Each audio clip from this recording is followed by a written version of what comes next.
Guys, I wanted to build off of the crepe recipe that I did and do some assembly of ham, broccoli, and Swiss cheese crepes. So this is the same crepe recipe as in the crepe video, minus the sugar, since this is more of a savory dish. I don't want the sugar in it. So what I sometimes will get kind of a chunk of ham and cut it up so it's in strips. But this works as well because if the crepes are thin, it can add a little bit of thickness to the outside so that you don't get like tearing from the broccoli. So I've thawed some frozen, just chunk cut broccoli, shredded 8 ounces of Swiss cheese, and cooked up about 6 crepes. So I'm going to roll those up. This is a lot like just making a wrap, or even making like enchiladas. So you just grab it and roll.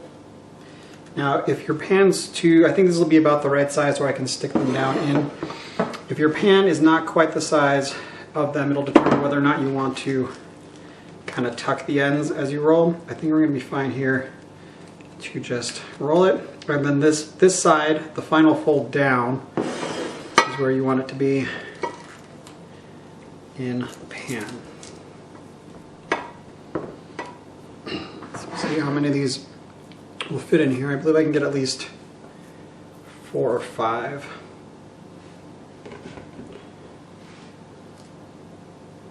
So the size of the crepe that you make will determine how much you can roll these versus how much you can put in when you roll them. So the 8 ounces of cheese will probably do for the fillings of these crepes. I will likely need to shred a little bit more to put on top as I finish them.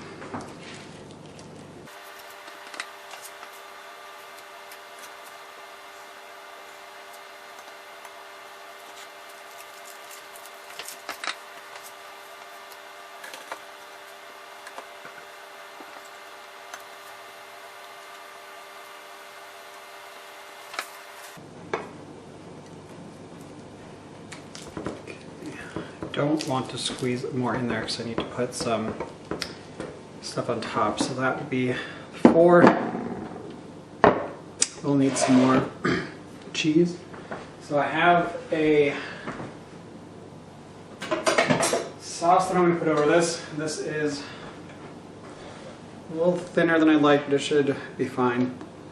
It is just chicken stock that's been thickened with a roux, the roux being equal parts fat and flour cooked over the stove and then added in. So I'm using a ladle for this just because these are coming up to the top of the pan, so I want to make sure I'm not spilling outside as I do this. Try to get it, if there are cracks, down in the cracks, down the side.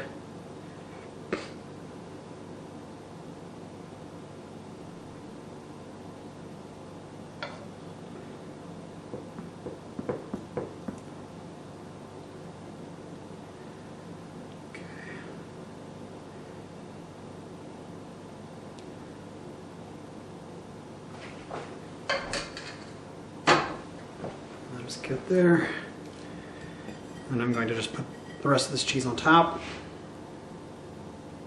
which will melt and give me a nice indicator of doneness. Most everything in here, everything in here is already cooked, so it's not a matter of getting it up to a cook temperature as much as it is getting everything heated, the cheese melted, so that it'll present well. And this, I'm going to put this in the oven, 350 degrees Fahrenheit. I'm going to start at 30 minutes and go from there.